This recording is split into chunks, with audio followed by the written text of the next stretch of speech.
This channel does not promote any violence, harmful, or illegal activities. All content provided by this channel is meant for an educational and information purpose only. নমস্কার, আপনাদের সকলকে স্বাগত জানিয়ে শুরু করছি আজকের পর্বের জনমত। আমি সুজিত চট্টোপাধ্যায় রয়েছি আপনাদের সঙ্গে। একটা কিছু যে হবে তার একটা পূর্বাভাস ছিলই। আমরা বারবার করে বাংলাদেশ নিয়ে বলতে চেয়েছি, তখন তিনটে বিষয় এখনো পর্যন্ত খুব সলিডলি আমরা বলেছি যে বাংলাদেশের ঘটনা প্রবাহ পশ্চিমবঙ্গের নির্বাচন সহ ভারতের নির্বাচনে প্রভাব পড়ছে, রীতিমতো তোলপাড় হচ্ছে বিভিন্ন ইস্যুতে, লোকসভা থেকে শুরু করে রাজ্য বিধানসভায় বিভিন্ন সময়। আমরা এটাও বলেছিলাম যে শেখ হাসিনাকে অত সহজে জব্দ করা যাবে না, এবং সে যে পদক্ষেপ নিচ্ছেন ক্যাটাগরিক্যালি বলেছি যে শেখ হাসিনা দেশে ফিরবেনি। এবং তিন, ওয়াকারুজ্জামান এবং শাহাবুদ্দিন চুপ্পু, এই রাষ্ট্রপতি এবং সেনাপ্রধানের মধ্যে যে অটুট মেলবন্ধন, এই কম্বিনেশন কিন্তু উইনিং কম্বিনেশনের মতো গিয়েই দাঁড়াচ্ছে। কেন এই কথাটা বলছি? শাহাবুদ্দিন চুপ্পুকে যেখানে যেখানে সতর্ক করা হয়েছে, যা যা বৈষম্য বিরোধীরা করে তারা কিন্তু কিছু করতে পারেননি। আগ বাড়িয়ে তিনি অন্য কিছু করতেও যাননি। একেবারে রাষ্ট্রপতি হয়ে তিনি যে পরিস্থিতি তার অনুকূলে নয়, এরকম প্রতিকূল পরিস্থিতিতে দেশের রাষ্ট্রপতি হিসাবে তার যে কর্তব্য তিনি পালন করছেন। কিভাবে পালন করছেন তার কি স্ট্যাটিস্টিক ডিটেলস আমাদের কাছে আছে? না।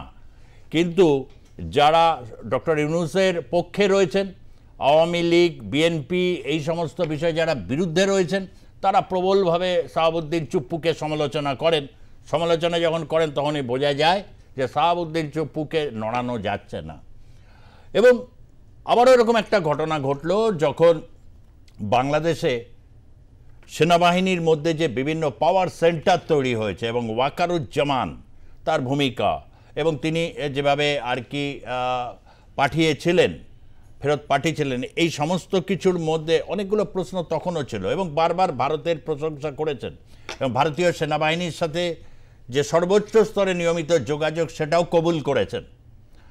ভলকার তুর্ক তিনি জানিয়েছিলেন যে শাহাবুদ্দিন চুপ্পু এবং বাংলাদেশকে তিনি নাকি বলেছিলেন যে যদি গুলিগোলা চলে তাহলে শান্তিরক্ষী বাহিনীতে বাংলাদেশের স্থান হবে না। শান্তিরক্ষী বাহিনীতে যোগদান করা যে কোনো বাংলাদেশে আর্মি অফিসারের কাছে একটা লুক্রেটিভ অ্যাসাইনমেন্ট, সেটাকে অত সহজে ছাড়াও যায় না। তাহলে দেশপ্রেম এবং একদিকে ক্যাশ, এই দুটোকে মেলবন্ধন করার মতো কে আছে যোগ্যতর ব্যক্তিত্ব? ঠান্ডা মাথার প্রথম দিন থেকে এটা আমরা বলছি যে ওয়াকারুজ্জামানের মতো স্মার্ট ব্যক্তিত্ব, বাংলাদেশের রাজনীতির হাল হকিকত এবং ইঞ্চিতে ইঞ্চিতে তিনি ভালো বুঝতে পারেন, এটা তো বোঝাই যাচ্ছে। এবং তিনি দ্বিতীয়বার যখন আবারও সফরে ছিলেন, হঠাৎ দেখা গেল যে বাংলাদেশের ঢাকায় অবরোধের ডাক দিল হিজবুত তেহারি। হিজবুত নিষিদ্ধ সংগঠন বিভিন্ন জায়গায়, বাংলাদেশেও তাই। এই পরিকি মরি করে সবাই আর কি হলো, কোনো পরিকল্পনা নেই। তখন হিজবুত তেহারি একদম সরাসরি খিলাফতের ডাক দিয়ে দিয়েছে বাংলাদেশে, এবং একটা সেনাবাহিনী এবার বা পুলিশ কিন্তু তারা চুপচাপ বসে থাকেনি, ক্র্যাকডাউন করেছে। এবং তারপর ফিরে আসার পর কি ঘটল? ফিরে আসার পর বাংলাদেশে বড় কিছু ঘটেছে, যেটা আপনাদের কাছে আজকে আমরা তুলে ধরব। এবং তার সাথে আজকে ভারতের সংসদে লোকসভায় সৌমিত্র খা তিনি বক্তব্য রেখেছেন, অধীর রঞ্জন চৌধুরী নিশানা করেছেন বিজেপি সরকারকে কেন্দ্রের, যে যথেষ্ট বিশ্ব জনমত সংগঠনে ভারত কিন্তু এখনো পর্যন্ত বাংলাদেশ প্রশ্নে উল্লেখযোগ্য ভূমিকা রাখতে পারেনি। তীব্র সমালোচনা করেছেন অধীর রঞ্জন চৌধুরী। এক এক করে সেই বিষয়ে আসব, কিন্তু যে বিষয়টা খুব গুরুত্বপূর্ণ পজিটিভ দিক, যে ফের কি একটা অভ্যুত্থানের পথে? তার কারণ এবার নারী শক্তি বাংলাদেশে তারা হাতে লাঠি ধরেছে, একেবারে ধর্ষণ একেবারে ধর্ষণ উপত্যকা হয়ে গেছে। এবং 5 বছরের শিশু ধর্ষিতা হচ্ছে, কোথাও অন্তঃসত্ত্বা মহিলাকে কিশোর গ্যাং বলে কুখ্যাত কিশোর গ্যাং শোনা যায়, তারা এরকম ধর্ষণ করেছে। এবং জাহাঙ্গীরনগর বিশ্ববিদ্যালয়, ঢাকা বিশ্ববিদ্যালয়, বিভিন্ন বিশ্ববিদ্যালয়ে মহিলাদের তারা নেমেছেন, পথে নেমেছেন হাতে লাঠি, এবং তাদের স্লোগানগুলো লক্ষ্য করুন স্লোগান দেওয়া হচ্ছে ধর্ষকের বিরুদ্ধে direct action, direct action. Direct অ্যাকশনে তার ডাক দিয়েছে না, হাতে লাঠি। এটাও একটা পরিবর্তিত বাংলাদেশে। তার কারণ শুরুর দিন থেকে এটা দেখা গেছে বাংলাদেশের মহিলারা যারা জল এগিয়ে দিয়েছে, যারা পানি দিয়েছে তৃষ্ণার্তকে, মারা গেছে যে সমস্ত আন্দোলন করতে, তাদেরকে নিয়ে যাচ্ছে হাসপাতালে, নিয়ে যাচ্ছে, খাবার নিয়ে আসছে আন্দোলনের পুরো ভাগে। যে আন্দোলন হয়ে গেল, যে যার ক্ষমতায় বসে গেল, অমনি ওরা এবার তফাৎ যাও, তফাৎ যাও, তফাৎ যাও, এই তো ছিল পরিস্থিতি। এবং তারপরে কি কোণঠাসা অবস্থা, মানে বিভিন্ন রকম তালিবানি ফতোয়া, এই মধ্যে দিয়ে নারী সমাজের একটা জাগরণ, যা আবার একটা জায়গা থেকে কিন্তু নতুন বিদ্রোহের এক বড়সড় ইঙ্গিত দিচ্ছে এবং এক নতুন অভ্যুত্থানের দিকে এগোচ্ছে। রাজনীতি অস্থির বাংলাদেশে, এত হচ্ছে ক্ষমতার বিভিন্ন কেন্দ্রবিন্দুর মধ্যে যে দ্বন্দ্ব, সেই দ্বন্দ্বগুলো বাংলাদেশকে এইরকম ভঙ্গুর পরিস্থিতি থেকে এগিয়ে নিয়ে যাওয়ার ক্ষেত্রে হয়তো আরও একটা অভ্যুত্থান অবশ্যম্ভাবী কিনা, এই বিষয়ে আজকের প্যানেলে আমরা বিতর্ক করব। বিতর্কে আজকে রয়েছেন, তার আগে বিতর্কে যাওয়ার আগে একটু স্ট্যাটিস্টিক্স দেখাবো বাংলাদেশের সাম্প্রতিক ঘটনার। দেখুন, মানে খুব 2 মাসে নির্যাতিত 294 জন নারী এবং শিশু। শুধু ধর্ষণের শিকার 2025 জানুয়ারিতে 39 জন মহিলা এবং ধর্ষণের ঘটনা ঘটেছে 21টি এবং 44 জন মতো মাগুরায় বোনের বাড়িতে বেড়াতে এসে ধর্ষণের শিকার একজন শিশু। চিপস কিনে দিয়ে প্রতিবন্ধী তরুণীকে সংঘবদ্ধভাবে ধর্ষণ 7ই মার্চ। 8ই মার্চ খাবারের ও বেলুনের লোভ দেখিয়ে 2 শিশুকে ধর্ষণ। গাজীপুরে 8 বছরের শিশুকে ধর্ষণ 9ই মার্চই নরসিংদীতে 3 দিন আটকে রেখে গর্ভবতী মহিলাকে সংঘবদ্ধভাবে ধর্ষণ। এই ধর্ষণের বিরুদ্ধে শেখ হাসিনাও বলেছেন, তিনি সরাসরি দায়ী করেছেন হচ্ছে তার বক্তব্য একদম, সেখানে তিনি যে বক্তব্য দিয়েছেন তার বার্তায়, অডিও বার্তায়, সেখানে তিনি পরিষ্কার বলেছেন যে এই যে ধর্ষণ, এর জন্য দায়ী সুৎখোর ইউনূস। এই হচ্ছে তার মোদ্দা কথা, যে ইউনূস সুৎখোর এবং জঙ্গি নেতা বলেছেন তাকে। তার কারণ এই এত ধর্ষণের ঘটনায় তপ্ত হয়ে রয়েছে বাংলাদেশ। স্বাভাবিকভাবে প্রধানমন্ত্রী, মহিলা প্রধানমন্ত্রী হিসাবে তিনি তার রেজিমকে আনছেন। সব দিক থেকে কেন ব্যর্থ হলেন ডক্টর ইউনূস? এটা একটা বড় প্রশ্ন থেকে যাবে সবসময়, যে কোনো সাম্প্রদায়িক মৌলবাদী শক্তির সাথে দৃঢ়ভাবে না দাঁড়ানোর কি এটা ফসল?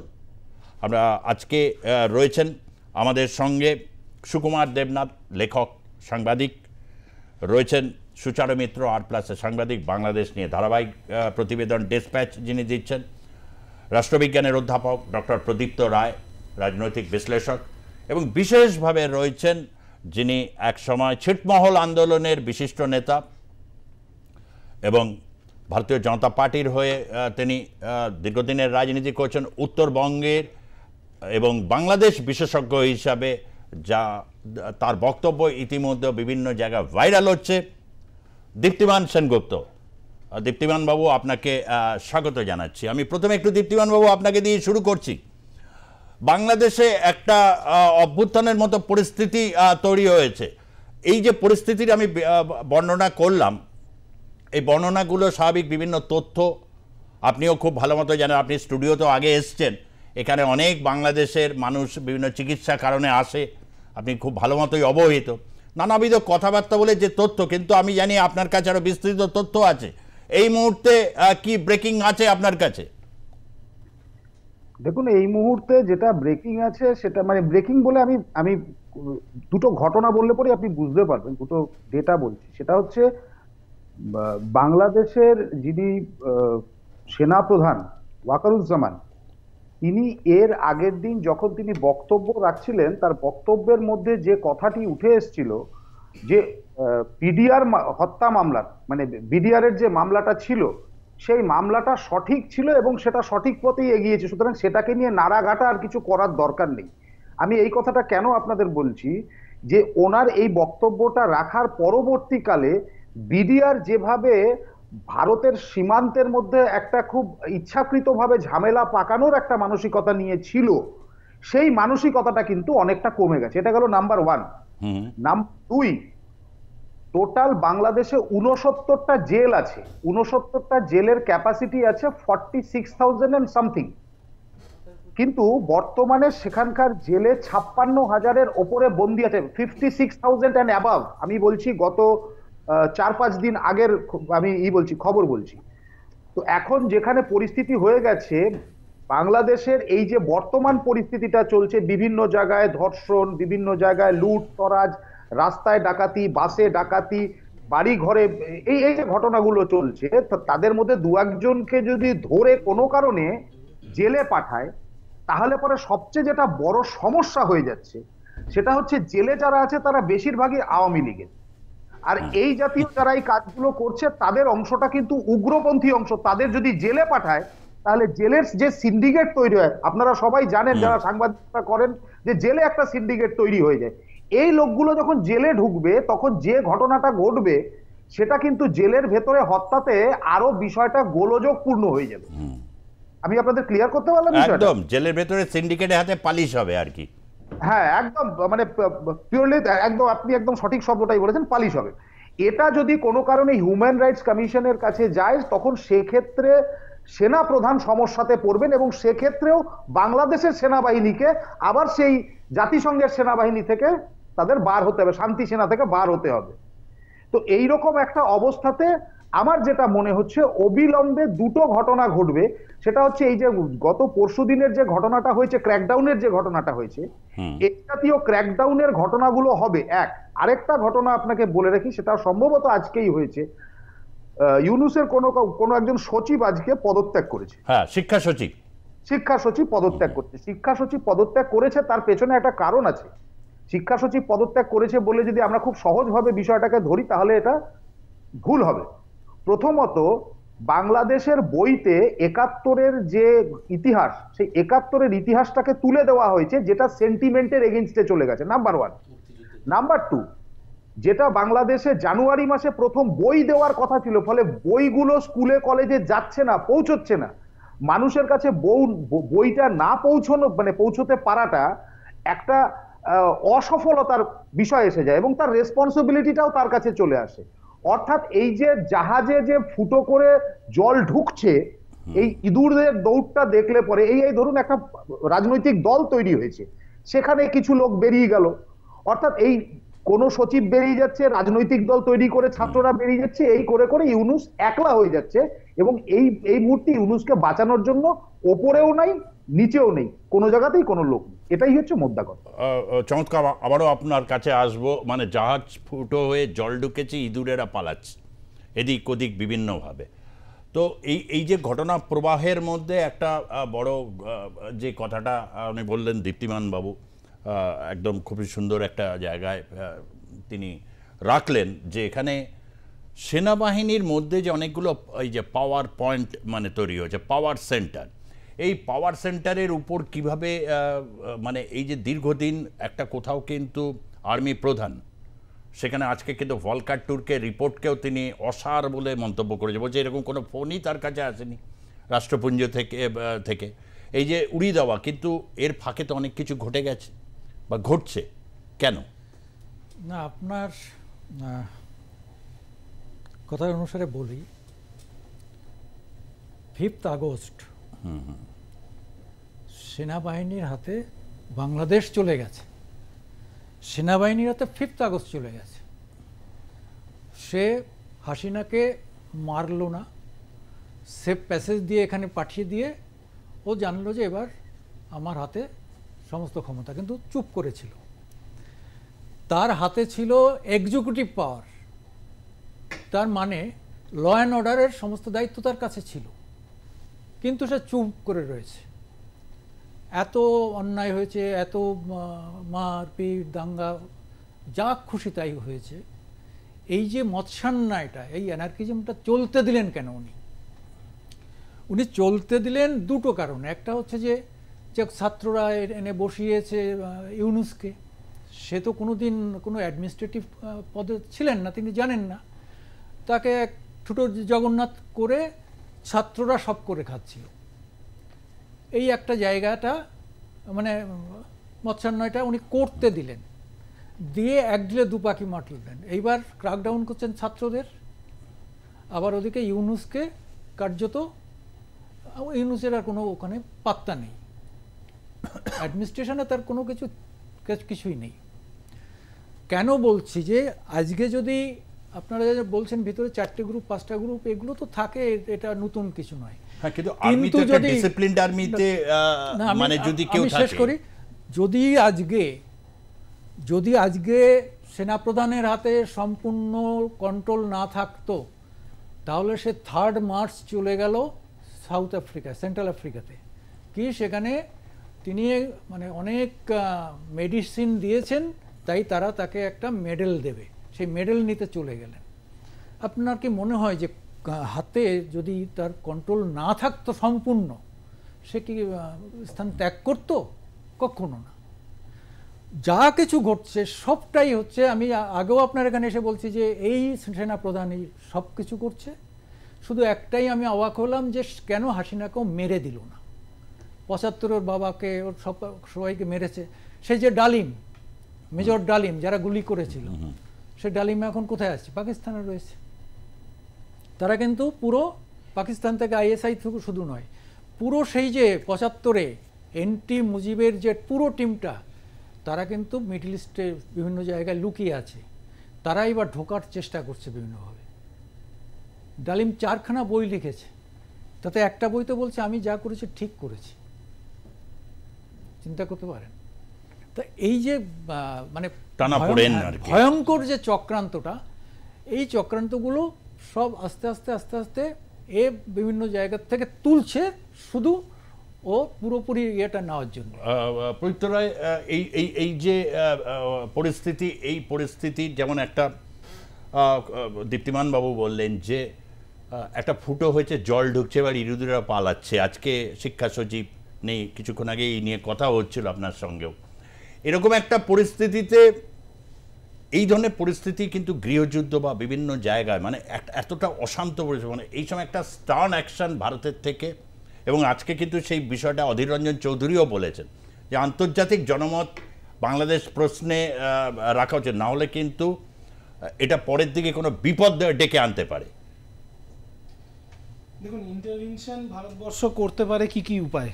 আমাদের এই ধরনের কথাবার্তা ঠিক আছে, আমাদের গণতান্ত্রিক দেশ, প্রত্যেকের মতামত। ইন্টারভেনশনের কথা কিন্তু শব্দটা আমি বলছি না, আমি বলছি যে আন্তর্জাতিক জনমত বা এই যে জায়গায় মানে এটা তৈরি হচ্ছে।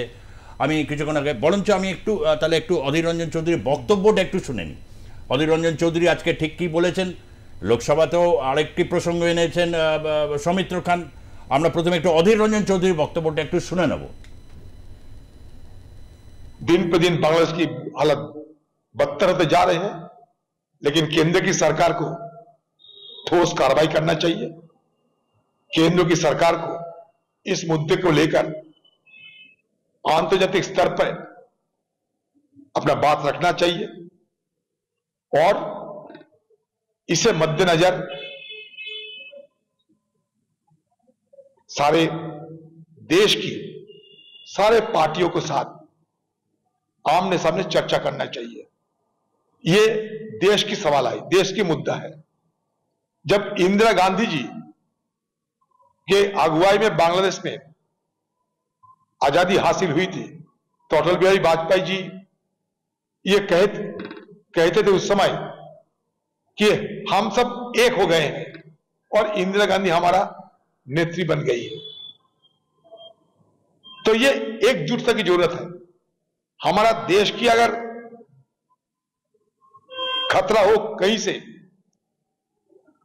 खासकर सुरक्षा के मुद्दे पर, तो सारे देश की जितने पार्टियां हैं सदन के अंदर, ये सदन की बात सब मिलके एक बार तो कम से कम चर्चा किया जाना चाहिए कि भाई अगले दिन हम कौन सा रास्ता अपनाएंगे जिससे हम ये मुकाबला कर पाएंगे।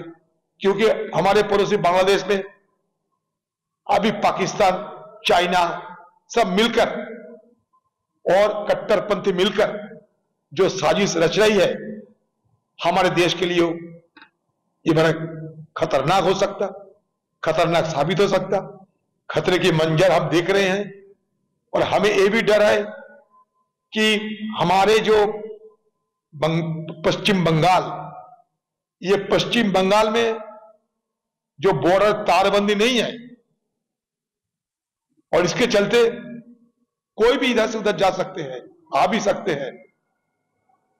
और इस हालात को देखते हुए हमें यह सोचना चाहिए कि अगले दिन ये पश्चिम बंगाल और इसके साथ साथ जितने बॉर्डर स्टेट है, मान लीजिए 4000 किलोमीटर बॉर्डर स्टेट है, ये हिंदुस्तान एक ऐसा देश है कि जिस देश के साथ बांग्लादेश की सारे वर्ल्ड में सबसे बड़ा बॉर्डर, सबसे लंबी बॉर्डर की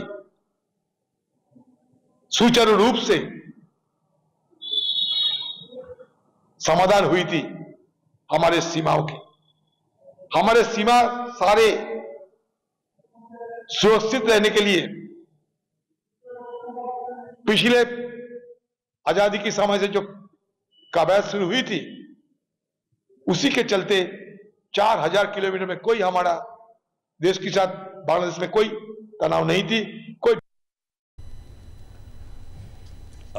তিনি সাবেক কংগ্রেস রেজিমের কথা, ইন্দিরা গান্ধীর কথা এবং একটা গুরুত্বপূর্ণ কথা বললেন যে ইন্দিরা গান্ধীকে নেত্রী হয়েছিল কারণ সবাই এক হয়ে গেছিল যখন 71, ওরকম পরিস্থিতি না হলো যেহেতু স্পেসিফিক্যালি বলছেন চায়না, পাকিস্তান এবং বাংলাদেশের মৌলবাদী শক্তি তারা এক হয়েছে, যেটা ভারতের জন্য অত্যন্ত মানে এই পরিস্থিতি তৈরি করবে।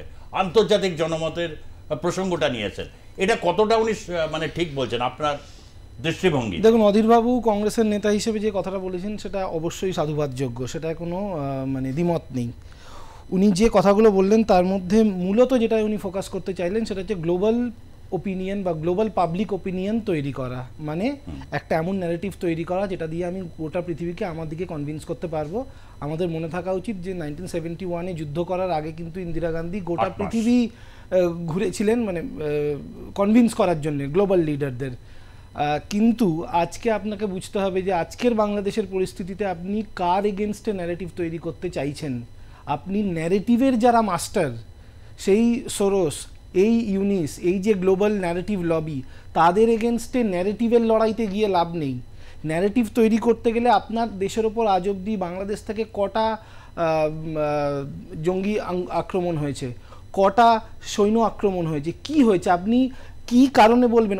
ওরা কি তৈরি করেছিল? মানবাধিকার ইস্যু, হিন্দু নির্যাতন, একদম হিন্দু নির্যাতন ছাড়া, হিন্দু নির্যাতন এবং মহিলাদের উপর নির্যাতন এইগুলো ছাড়া কিন্তু ওরা কি তৈরি করেছে? ওরা বারবার বলছে যে এটা ডেমোক্রেসির জন্যে, এটা রিপাবলিকানিজমের জন্যে, এই যে সব বড় বড় কথা, গ্লোবাল জাস্টিসের জন্যে, সোশ্যাল প্রপার্টির যে ইকুইটেবল ডিস্ট্রিবিউশন, মানে যে কথাগুলো বাজারে বললে এবং তাহলে ন্যারেটিভ যখন মানা যাবে মানে তৈরি করা, আপনি যেটা বলছেন যুক্তি সহকারে, তাহলে তার উপায়টা কি?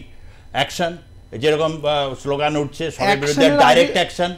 না, একটা তো কিছু আন্তর্জাতিক যে পজিশন, এই পজিশনে যুদ্ধে যাওয়াটা আর মানে সেই 71 আর 25 আমি যুদ্ধ শব্দটাই আনতে চাইছি না। জনমত করা যাবে না, যুদ্ধ করা যাবে না, অ্যাকশন নেওয়া যাবে না, কি তাহলে? আর একটা জিনিস হচ্ছে আমি দীপ্তিমান বাবুর কাছে জানতে চাইবো, হ্যাঁ আসছি আপনার কাছে, ওখানে সবথেকে ভারত বিরোধিতা যে এটা এজেন্ডাটা চালাতে চালাতে আজকে কোন জায়গাটায় এনেছে ভাবতে হবে। সেটাই তো বলছি, আপনারাই বলছেন কিন্তু অফিশিয়াল স্টেটমেন্ট নেই। এটা সবই ওরা বলবে আমাদের দেশের যারা ফ্রিঞ্জ এলিমেন্ট, যারা নন স্টেট অ্যাক্টর, তারা এইগুলো করছে। সেটা তো বলেনি এখনো পর্যন্ত বাংলাদেশ। এইটাই তো ডক্টর যে non state actor, fringe element আমাদের দলগুলো বলছে। আপনি কি হিসেবে বা কি আপনার বক্তব্য থাকবে? বাংলাদেশে ভারত বিরোধিতা হচ্ছে, কিসে মানে কোথায় হচ্ছে, এক্স্যাক্টলি কি হচ্ছে, ন্যারেটিভ তৈরি হচ্ছে। আমরা যে পরিস্থিতিতে কথা বলছি, প্রদীপ্তদাও বলছিল যে বাংলাদেশের পরিস্থিতির কথা আমরা ভাবছি, কিন্তু পশ্চিমবঙ্গের পরিস্থিতি বোধহয় ভাবছি না। কারণ আজকেই আপনি খানিকটা আগে বলছিলেন যে সৌমিত্র খাঁ তিনি আলোকপাত করেছেন, আরেকজন সেন্ট্রাল মিনিস্টার তিনিও বলেছেন যে বাংলায় সবচেয়ে বেশি অবৈধ রোহিঙ্গা এবং বাংলাদেশি মুসলিমে ভরে গেছে, যাদেরকে চেস করলেই পাওয়া যায়। সেই সংখ্যাটা শুনলে আজকে অবাক হয়ে যাবেন। জনমতের আগামী কিছুটা ঘন্টা এটা নিয়ে আলোচনা হোক। 1,20,00,000 মানুষ, সংখ্যাটা হচ্ছে 1,20,00,000 এই রোহিঙ্গা এবং বাংলাদেশি মুসলিমে ভর্তি হয়ে গেছে, যেটা নিয়ে আলোচনার প্রয়োজন রয়েছে। আমরা ডাইরেক্ট অ্যাকশনের কথা বলছি, বাংলাদেশের পরিস্থিতি নিয়ে না পড়ছি, ভারত হস্তক্ষেপ করবে কিনা সেসব পরের বিষয়। আগে আপনি বাঁচলে তো বাপের নাম।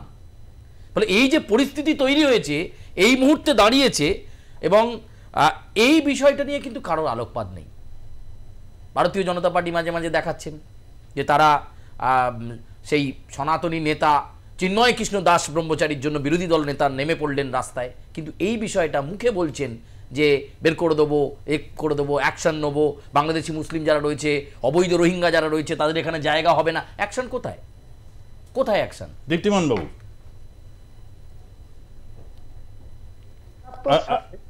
হ্যাঁ আপনার সাউন্ডটা শোনা যাচ্ছে না, বলুন।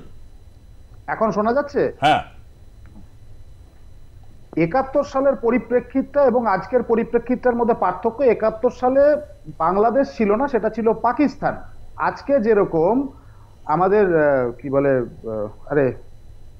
বালুচিস্তানের যে আন্দোলন, সেই আন্দোলনকে যদি আমরা সমর্থন করি সেটা একরকম, একদম খোলামেলা আলোচনাটা হওয়া উচিত। বাংলাদেশের রাষ্ট্রপতি উপস্থিত আছেন, বাংলাদেশের একটা সার্বভৌম দেশের যখন রাষ্ট্রপতি উপস্থিত থাকেন তখন সেখানে ইনভেট করা, এটা কোনো মতেই ওই 71 সালে যেইভাবে ইন্দিরা গান্ধী জনমত সংগ্রহ করেছিলেন সেভাবে যদি বলি যে এখন আমরা জনমত সংগ্রহ করে ওইখানে এটা করতে যাব, এটা সম্ভব নয়। এটা আন্তর্জাতিক ক্ষেত্রেও আমাদের সম্মতি দেবে না, 1 নম্বর। বা আমরা বিশ্বের বৃহত্তম গণতান্ত্রিক রাষ্ট্র হিসেবেও সেটা উচিত হবে না, গেল 1। 2 নম্বর, আমাদের ওই মানে সাংবাদিক ভাই যে কথাটা বললেন, আমি ভাইয়ের সঙ্গে 100% একমত যে আমরা আলোচনা করছি বাংলাদেশ নিয়ে। দেখুন, বাংলাদেশকে শান্ত করতে গেলে 2 ঘন্টাও লাগবে না। যদি বিদ্যুৎটা যাওয়া বন্ধ হয় আর খাদ্য যাওয়া বন্ধ হয়, বাংলাদেশের অবস্থা এমনি খারাপ হয়ে যাবে। আমরা বেশি গুরুত্ব দিয়ে আমরা ওদের আলোচনা করছি, কিন্তু আমাদের যেটা প্রয়োজন সেটা হচ্ছে যে প্রতিদিন একটা সরকারের তরফ থেকে ডেটা বার করা উচিত। ছেড়ে দিন পশ্চিম বাংলার কথা, অসম, ত্রিপুরা, উড়িষ্যা, ঝাড়খণ্ড, অন্যান্য যেসব রাজ্য আছে, বিজেপি শাসিত যেসব রাজ্য আছে, সেখানে যারা বাংলাদেশিরা ধরা পড়ছে তাদের প্রতিদিন পাস করুন এবং তার ডেটা দিন। এই ডেটা যত বেরোবে, কারণ বিশ্বের বিভিন্ন দেশও তাদের বার করছে।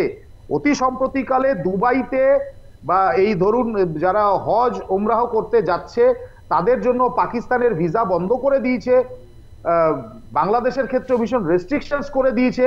তো শুধুমাত্র এটা ভারতবর্ষের দোষ না, ইসলামিক দেশগুলো ওদের পছন্দ করছে না। বাস্তবতাটা এটা যে ওদের এটা নিয়ে আসলে পরে দুটো জিনিস হবে, যে একটা দেশ থেকে কেন এত লোক পালিয়ে আসছে, তার মানে সেখানে কোনো প্রবলেম আছে। এটা আন্তর্জাতিক মহলের কাছে তুলে ধরতে হবে। এই জায়গাটাতে কোথাও ত্রুটি হয়ে যাচ্ছে।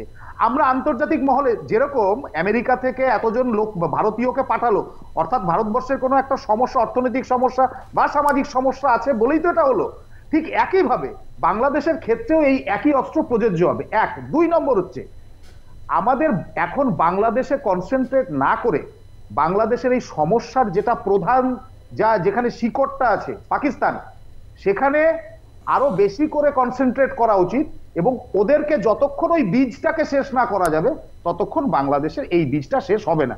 বাংলাদেশের বীজ এমনি শেষ হয়ে যাবে, 2 ঘন্টা লাগবে, কিন্তু তার আগে পাকিস্তানের ওই বীজটাকে শেষ করা উচিত। এটা গুরুত্বপূর্ণ। না, একটা জিনিস আমার কাছে একটা জিনিস অস্পষ্ট, সেটা হচ্ছে যে এতদিন এপারে আসতো অর্থনৈতিক কারণে, অনেক মুসলিম এসছে, সবই ঠিক আছে, কিন্তু কোনো খারাপ লোক এখানে এসে ঠাঁই নেবে কেন? আজকে তো তাদের পুরো বাংলাদেশ তো সমস্তই কট্টরপন্থীদের হাতে, ঠিক তারা এবার আসবে কেন? এইটাই আজকে লোকসভাতে তুলে ধরেছেন সৌমিত্র খান এবং তিনি দৃষ্টি আকর্ষণ করতে চেয়েছেন। তার যে অংশটা লোকসভায় ঠিক তিনি কি বলেছেন সে বিষয়টা একটু আপনাদের কাছে তুলে ধরলে বোঝা হয় যে রোহিঙ্গা এবং বাংলাদেশের থেকে যে সমস্ত অনুপ্রবেশকারীতে ভরে গেছে এবং গোটা দেশে ছড়িয়েছে, এই কথাটা কিন্তু একেবারে লোকসভায় দত্তহীন কণ্ঠে তুলে ধরেছেন। শুনবো। 1951 से हमारा देश में इलीगल माइग्रेंट्स आना जाना रहता है। इसमें कांग्रेस सरकार इसमें कभी भी सोचा नहीं था, इसमें कभी ध्यान नहीं दिया। आज इलीगल माइग्रेंट्स के कारण से नॉर्थ ईस्ट डिस्टर्ब हो रहा है, पश्चिम बंगाल डिस्टर्ब हो रहा है, पूरा देश डिस्टर्ब हो रहा है। 14 जुलाई 2004 में आपका एमओएस होम श्री प्रकाश जायसवाल जी ने कहा था कि 1 करोड़ 20 लाख बांग्लादेशी इलीगल पूरा भारत में है। आज 50 लाख से ज्यादा वेस्ट बंगाल में इलीगल रोहिंग्या है, मुस्लिमों है, बांग्लादेशी मुस्लिम है। आज जो सबसे बड़ी बात है, देखिए ये जो फॉल्स वोटर का बात कर रहे हैं, मैं बोल रहा हूं पश्चिम बंगाल का वोटर साइड में कैसे हो जाता है 10%, 10,000 वोट है एक गांव में, एक पंचायत में, कल एक वोट में 20,000 वोट हो जाता है। पूरे रोहिंग्या और जितने सारे बांग्लादेशी मुस्लिम लेकर के वोट होती है, इसमें मैं ध्यान देना चाहता हूं पश्चिम बंगाल सरकार ने जो बीडीओ ऑफिस, जो बीडीओ अधिकारी होता है, जो ब्लॉक अधिकारी होता है, वो ब्लॉक अधिकारी ने फॉल्स वोटर बनाया था। वो इनलिए बात कर रहे हैं क्योंकि पूरा देश में 24 जुलाई 2023 में UP police anti terror squad ने 74 रोहिंग्या को पकड़ा था, वो बांग्लादेशी है। शहीद अली खान जो अटैक हुआ था वो भी बांग्लादेशी है। वो पश्चिम बंगाल में वोटर कार्ड बना लिया। पार्क सर्कस में, मिर्जापुर में 50,000 में आपका बांग्लादेशियों को दुकान दे के जा रहा है। इसमें ध्यान देना पड़ेगा। आज होम मिनिस्ट्री को मैंने बताना चाहता हूं, मेरे सबको बताना चाहता हूं, जितने सारे Paschim Bengal voter side area है, ये वोटर साइड में पूरा के पूरा false voter and false Rohingya and Bangladeshi Muslim के वोटर कार्ड बना रहे हैं और पूरा देश में छा रहा है, पूरा देश को खत्म करेगा। इसमें ध्यान देना चाहिए। आपके माध्यम से होम मिनिस्टर अपियर है, इसमें ध्यान दीजिए। কমেছে, ওরা তো 2 কোটি বলেছিল, ওরা তো আগে 2 কোটি বলতো মুসলমান আছে। দেখুন রোহিঙ্গা কোথায় কোথায় এসছে আমাদের যদি আমরা দেখি অবাক হব। দার্জিলিং থেকে শুরু করে সোনারপুর, কলকাতার শহরতলি থেকে শুরু করে জম্মু কাশ্মীর, বদ্রীনারায়ণ মন্দির থেকে শুরু করে ব্যাঙ্গালোর, সব জায়গায় আপনি রোহিঙ্গা পাবেন এবং এরা সস্তায় যে কোনো কাজ করে দেবে। তো আমাদের অর্থনৈতিকভাবে এরা একটা থ্রেট, এরা আমাদের সিকিউরিটি থ্রেট, এরা আমাদের ডেমোগ্রাফিক থ্রেট। এবং কেন রোহিঙ্গা আজকে পশ্চিমবঙ্গে বা ভারতবর্ষে থাকবে, এই এখন আমাদের সিজ করা হয়েছে বর্ডারটা এই অভ্যুত্থানের পরে বাংলাদেশের, কিন্তু এতদিন তো রোহিঙ্গারা চলে এসছে। আপনি দেখবেন এই গত নভেম্বর মাসে যে ইলেকশনটা হলো, ঝাড়খণ্ডে রোহিঙ্গা একটা ইস্যু হয়ে গেল, তারপর তো 6 মাস কেটে গেছে। সেন্ট্রাল থেকে কি কাজ করা হয়েছে রোহিঙ্গাদের এদেশ থেকে ফেরত পাঠানোর জন্য? তো আমেরিকা করতে পারে, দক্ষিণ এশিয়ায় ভারত করতে পারে না। যত এবং আরেকটা গ্রাম আছে, এক মিনিট নেব, হারদা বলে একটা গ্রাম আছে, সেই গ্রামে রোহিঙ্গারা সব এসে ঢুকেছিল। প্রচুর জায়গায় এরকম ওদেরকে সেটেলমেন্ট করে দেওয়া হয়েছে যে রোহিঙ্গারা এসে থাকবে। আরেকটা যেটা আমি বলতে চাই, এই যে মানে শুধুমাত্র কি পলিটিক্যাল ন্যারেটিভ হিসেবে ইউজ হবে রোহিঙ্গারা, বারবার দেখানো হবে ভোটের আগে যে হ্যাঁ আমরা ইনসিকিউরড, তারপরে ভোট হয়ে গেল, জিতলাম বা হারলাম, তারপর সবাই ভুলে গেল। এইভাবে কিন্তু জাতীয় সুরক্ষা চলে না। জাতীয় সুরক্ষা যদি রক্ষিত করতে হয় তাহলে কিন্তু একটা লং টার্ম কমিটমেন্ট লাগে। এটা কিন্তু মানে পলিটিক্যাল গিমিক নয়। গুরুত্বপূর্ণ জায়গা। এটাকে আমি করে আবার বাংলাদেশেই ফিরবো। হ্যাঁ, আমি আরেকটা ইনপুট আপনাকে দেবো। এই রোহিঙ্গার এবং বাংলাদেশি মুসলিমের কথা গেলে 1,20,00,000 ভয়ঙ্কর বিপদ। এই যে বাংলাদেশ নিয়ে আমরা এতক্ষণ আলোচনা করছেন, সেটা হচ্ছে চাকরি এবং সেই সঙ্গে ধর্মান্তকরণ। আমার কাছে এই মুহূর্তে ইনপুট প্রায় 5,500 মানুষ যাদের জমি জোর করে লুট হয়েছে, দখল হয়েছে। দায়িত্বের সঙ্গে আপনাকে বললাম, শম্ভুনাথ সরকার একজন সরকারি কর্মচারী বাংলাদেশের, যিনি রাতারাতি হয়ে গেলেন আজগার আলী হোসেন। ভাবতে পারছেন একদম ঠিক বাংলাদেশের পরিস্থিতিটা কি? ভাবতে পারছেন সেখানে হিন্দুদের পরিস্থিতি কি রয়েছে? তাকে না হলে চাকরিতে রাখা হবে না, তার চাকরি জীবন সংখ্যায় পড়বে এবং নিজের জীবনও সংখ্যাতে পড়বে। তাই শম্ভুনাথ সরকার রাতারাতি হয়ে গেলেন আজগার আলী হোসেন, তার চাকরি বাঁচানোর জন্য, জীবন বাঁচানোর জন্য। বাংলাদেশে আপনি জানেন সুজিত দা, আপনি আমার সঙ্গে সেই 5ই আগস্ট থেকে চর্চা করছেন, প্রচুর দেবত্র সম্পত্তির কথা আপনি হিন্দুদের শুনেছেন, বা এছাড়াও অনেক সম্পত্তি রয়েছে, সেগুলো যেভাবে বেদখল হচ্ছে, সেগুলো আমি 5,500 আপনাকে বললাম, সংখ্যাটা আরও বাড়তে পারে। ফলে কিভাবে চাপ দিয়ে এই জমি কেড়ে নেওয়া এবং কর্তৃত্ব প্রতিষ্ঠার লড়াই, এবং সেই সঙ্গে একেবারে সরাসরি ধর্মান্তকরণের মাধ্যমে বুঝিয়ে দেওয়া হচ্ছে যে মৌলবাদীরাই বাংলাদেশকে চালাবে। বাকিটা আপনারা জন্য করুন। দেখুন কাশ্মীরে যে কথাটা চলেছিল না 91-এ, রালিভ গালিভ চালিভ, হয় ধর্মান্তরিত হও অথবা মরে যাও অথবা পালিয়ে যাও, সেই একই স্ট্র্যাটেজিতে কিন্তু বাংলাদেশেও একই কাজ করা হচ্ছে। পালানোর উপায় নেই, তো বর্ডার তো আবার সিল করা আছে। পালানোর উপায় নেই, কিন্তু এবার ওরা চায় লোকে পালিয়ে এদিকে আসুক। হাসিনা যে অ্যানিমি প্রপার্টিটাকে সে বহাল রাখলো কেন? এই অ্যানিমি প্রপার্টির জন্যই তো আজকে হিন্দুদের এই দুরবস্থা। 3 ভাইয়ের 2 ভাই দেশে চলে গেছে, 1 ভাইয়ের সম্পত্তি পুরোটা নিয়ে নিল, এইভাবে তো নিয়ে নিয়েছে। দীপ্তিমান বাবু, আমি এখানে প্রত্যেকেই খুব গুরুত্বপূর্ণ তথ্য দিচ্ছেন। হাসিনা কি করেছেন ইত্যাদি, তো এগুলো এখন যেটা হয়ে গেছে সেটা হয়ে গেছে। এবার আমরা যদি সেটাকে নিয়ে আলোচনা করি আমার মনে হয় ভুল হবে। আমার এখানে অনেকগুলো বিষয় সতর্ক হওয়া উচিত আমাদের।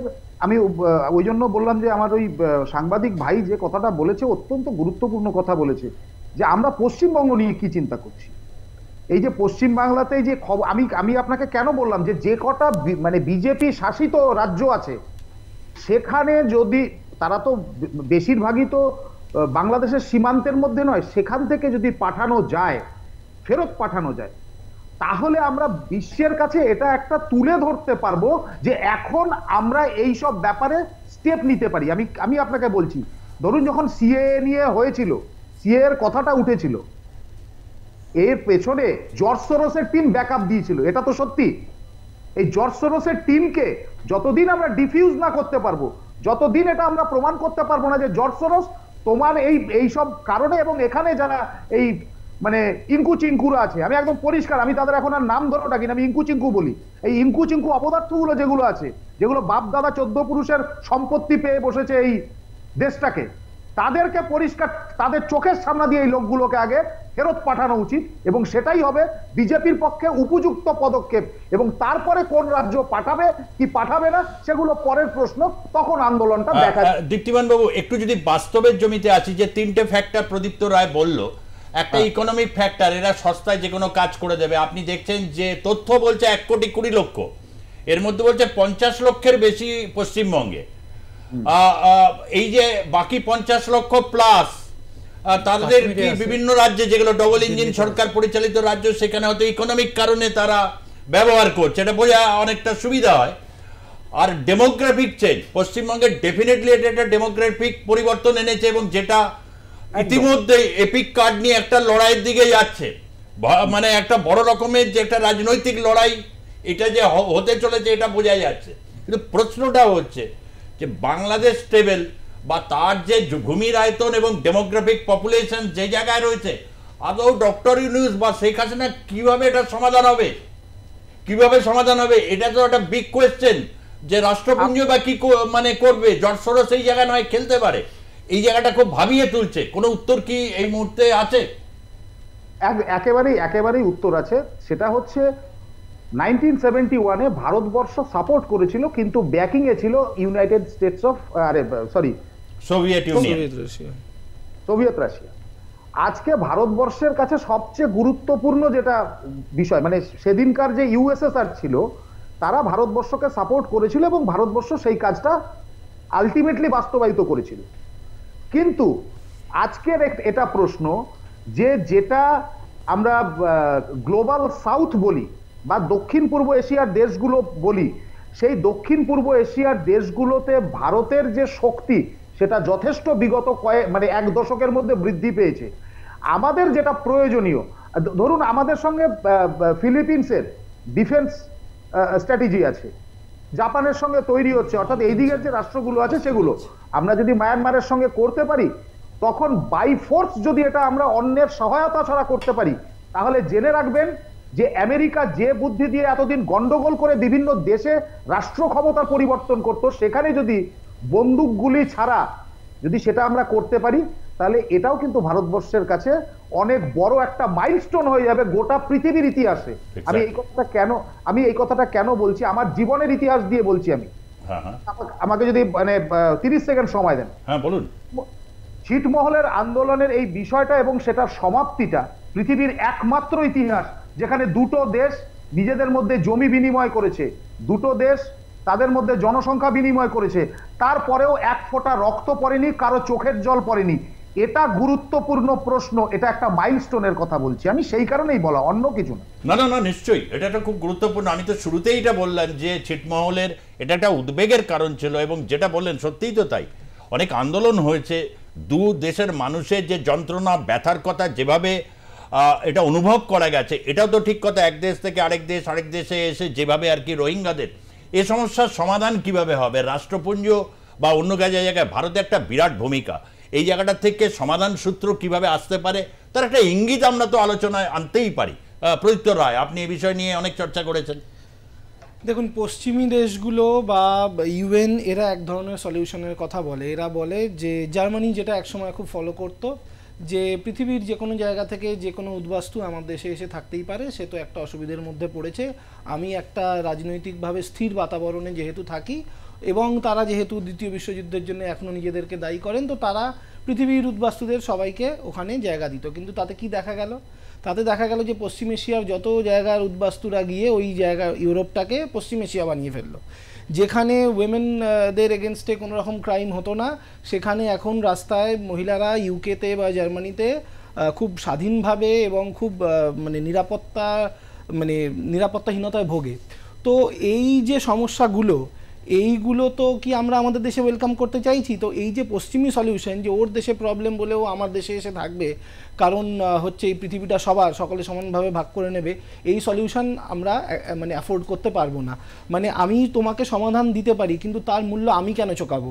যেটা প্যালেস্টিনিয়ানরা বলেছিল যে ইহুদিরা ইউরোপে যে সমস্যার সমাধান যে সমস্যার সম্মুখীন হয়েছে তার সমাধান আমাকে কেন সেই মূল্যটা চোকাতে হবে? তো ভারতবর্ষের সেই একই বক্তব্য যে তোমরা কোথায় কি প্রবলেম ফেস করছো তার আমার ঘাড়ে তো দায়িত্বটা আসতে পারে না। যেখানে ভারতবর্ষ নিজের জমির মধ্যে যারা ইন্টারনালি ডিসপ্লেসড পার্সন, কাশ্মীরি পণ্ডিতরা, তাদেরকে আমরা এখনও কাশ্মীরে পাঠাতে পারিনি এবং কোনোদিনও পারবো কিনা আমি জানি না। তো সেইখানে দাঁড়িয়ে আমাদের কি এই ধরনের কথাবার্তাগুলো বলা শুধুমাত্রই হাস্যকর নয়? আমরা কি করে রোহিঙ্গাদের প্রবলেম সলভ করব? আমরা একটাই করতে পারি, সেটা হচ্ছে যে রোহিঙ্গারা যদি নিজেদের দেশে ফিরে যেতে চায় তাদেরকে আমরা ফ্রিতে যাতায়াতের ব্যবস্থা করে দিতে পারি। এছাড়া ভারত শুধু রোহিঙ্গা, হ্যাঁ দীপ্তিমান বাবু বল। হ্যাঁ, আমি কিন্তু একবারের জন্য বলিনি যে রোহিঙ্গাদের ভারতবর্ষে আশ্রয় দেওয়া। আমার বলার অর্থটা হচ্ছে ভারতবর্ষ, ধরুন এই অতি সম্প্রতিকালে মালদ্বীপ, শ্রীলঙ্কা, আমি একদম আপনার চোখের সামনে বলছি, মালদ্বীপ বেশি বেয়াদপি করেছে, ভারতবর্ষ তাকে যথেষ্ট রকম যেভাবে প্যাঁচ কষা বলে প্যাঁচ কষা, বাংলাদেশকেও প্যাঁচ কষা। এবং আমি আপনাদের একটা কথা বলছি, আজকে আমার কথাটা হয়তো অতটা গুরুত্বপূর্ণ বলে মনে হবে না, আপনার অসুখটা কিন্তু আছে আপনার দেশের পশ্চিম দিকে। যতক্ষণ ওই জায়গাটাকে দুর্বল না করা যাবে, যতক্ষণ আমরা পাক অধিকৃত কাশ্মীর ফিরে না পাবো, যতক্ষণ পর্যন্ত পাকিস্তান গ্লোবালি একটা টেরোরিস্ট কান্ট্রিতে পরিণত হবে। দেখুন, আমি জাস্ট একটা উদাহরণ দিয়েই আমি করব, সেটা হচ্ছে অতি সম্প্রতিকালে পাকিস্তান ইউএসএ $395 মিলিয়ন দিয়েছে F-16 ঠিক করার জন্য, পাকিস্তানকে দিয়েছে। সবাই জানে $395 দিয়েছে, তার মধ্যে হয়তো $90-95 খরচ হবে, বাকিটা ওদের সেনার লোকজন খেয়ে নেবে, সেটাও সবাই জানে। কিন্তু ইউএসএ তার ডলারটাকে ব্যবহার করছে ভারতবর্ষ যেন এখনো ডিস্টেবিলাইজ থাকে সেই কারণে।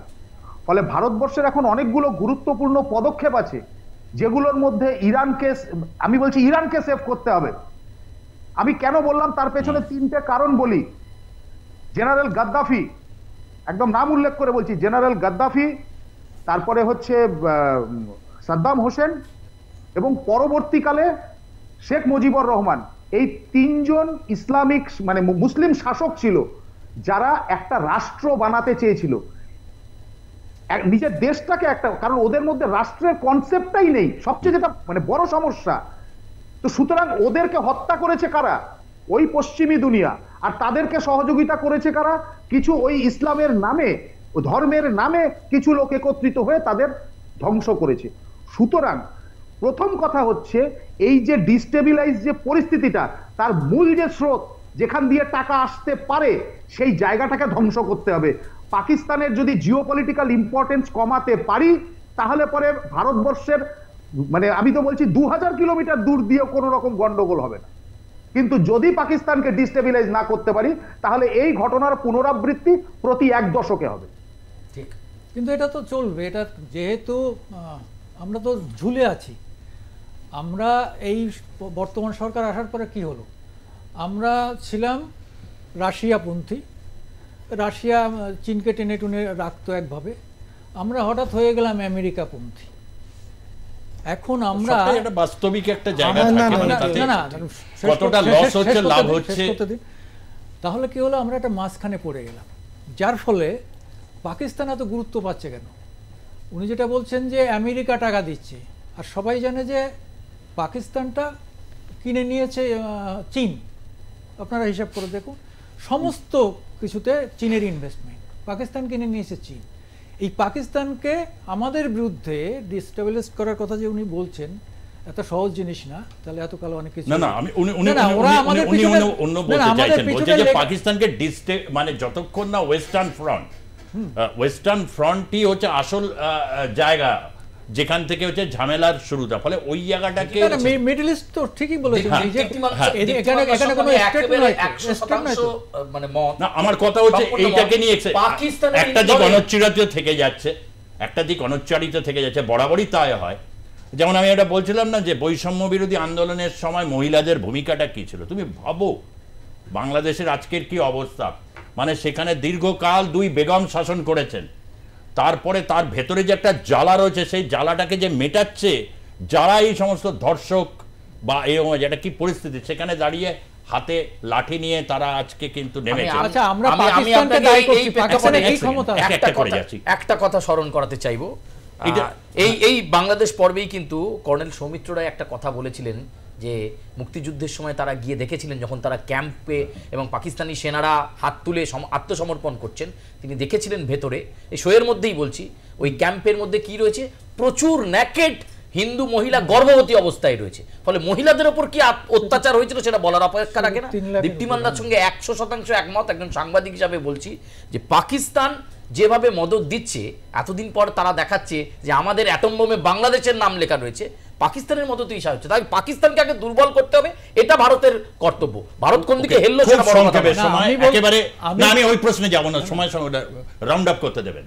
সেটা হচ্ছে পাকিস্তান দিচ্ছে, কিন্তু আইএসআই এর একটা প্ল্যান কিন্তু ভেস্তে গেছে তাদের, বিশেষ করে জেনারেল ওয়াকুরুজ্জামানের বিরুদ্ধে যে ইয়েটা, খুব সংক্ষেপে মানে পাকিস্তান চেয়ে যে আইএসআই এই প্ল্যানটা কিন্তু খাটাতে পারলো না, মানে দুঃসময় পাকিস্তানের কাছে, তাই তো? আমি সেটা মনে করি না। বলছেন যে এটা ধারাবাহিকভাবে ওয়াকারুজ্জামানের সঙ্গে পাকিস্তানের লাইন আছে, ও চেষ্টা করছে চীনেরও সাপোর্টটা নিতে, মানে মধ্যপন্থী একটা অবস্থান, সকলের সমর্থন জোগাড় করে, হ্যাঁ খুব একেবারে দূরে থাকতে চাইছে। দীপ্তিমানবাবু যেটা বলছিলেন যে পাকিস্তানকে দুর্বল করতে পারলেই সমস্যার সমাধান হবে, আমার মনে হয় না এতটা অপটিমিস্টিক হওয়ার ব্যাপার কিছু আছে। পাকিস্তান খুব ইম্পর্টেন্ট দেশ আজকের যুগে আর নেই। উল্টো দিকে প্যান ইসলামিজম এটা কিন্তু পাকিস্তানকেও ছাপিয়ে গেছে। কাজেই পাকিস্তান থাক বা না থাক, যে ওই মানে ভারতবর্ষকে কন্ট্রোলে রাখবো, একটা ইসলামিক কন্ট্রোলের মধ্যে রাখবো বা ইসলামিস্ট কন্ট্রোলের মধ্যে রাখবো, এই ভাবাবেগ কিন্তু বিভিন্ন দেশে রয়েছে, বিভিন্ন জঙ্গি সংগঠনের রয়েছে। কাজেই এই রাজনৈতিক মতাদর্শটাকে কাউন্টার করতে হবে। শুধুমাত্র পাকিস্তানকে জব্দ করে আমি দেশকে সুরক্ষিত করতে পারবো না। যেটা খুব আমি যেটা বলছি যে পাকিস্তানের শক্তি কোথায়, পাকিস্তান কি করতে পারে, তারা করছে, পাকিস্তান লজিস্টিক্যাল সাপোর্ট দিয়েছে এই 5ই আগস্টের অভ্যুত্থানে, খুবই আজকে গুরুত্বপূর্ণ একটা জায়গায় আমরা এটা রয়েছে। কেননা সত্যিই তো যেখানে পাকিস্তান এত বড় একটা গ্লোবাল সমস্যা, এবং যেটা সংসদে আজ যে প্রশ্নটা তুলেছেন, এবং প্রত্যেক দিনই কিছু না কিছু ভারতবর্ষেও এগুলোর একটা আপডেটস আগামী দিনে আসতে হবে খুবই। এবং অধীর রঞ্জন চৌধুরী বক্তব্য রেখেছেন, গোটা দেশের সংবাদ মাধ্যম, গোটা ভারতবর্ষের সংবাদ মাধ্যম বাংলাদেশ ইস্যুর এই মুহূর্তের পরিস্থিতি নিয়ে অত্যন্ত তারা চর্চায় রয়েছে। বিভিন্ন নেতা শীর্ষস্তরে যারা বিভিন্ন রাজনৈতিক দল, তাদের উদ্দেশ্যে তারা প্রশ্ন করছেন। অধীরবাবুর প্রেস কনফারেন্সের অন্য বিষয় নিয়েছিল, কিন্তু হঠাৎই এই প্রশ্নটা আসে এবং তার উত্তর তিনি দিয়েছেন। এবং সৌমিত্র খান বিষ্ণুপুরের বিজেপির সাংসদ, তিনি রোহিঙ্গা এবং বাংলাদেশি অনুপ্রবেশকারীদের বিষয়টাকে যেভাবে নিয়ে এসেছেন, অর্থাৎ আগামী সময় এই বিষয়গুলো অত্যন্ত গুরুত্বপূর্ণ, নজর রাখবো সেই দিকে, প্রতি মুহূর্তের আপডেট দেবো। ধন্যবাদ জানাচ্ছি সুকুমার দেবনাথ আপনাকে, সুচারু মিত্র আপনাকে, প্রদীপ্ত রায় আপনাকে, এবং দীপ্তিমান সেনগুপ্ত, দীপ্তিমান বাবু আপনাকে ধন্যবাদ। আগামী সময় আমরা আরও এই বিষয়গুলোকে নিয়ে আপনাদের কাছে রাখবো। দেখতে থাকুন আর প্লাস নিউজ, সবার আগে সবার পাশে। ধন্যবাদ, নমস্কার।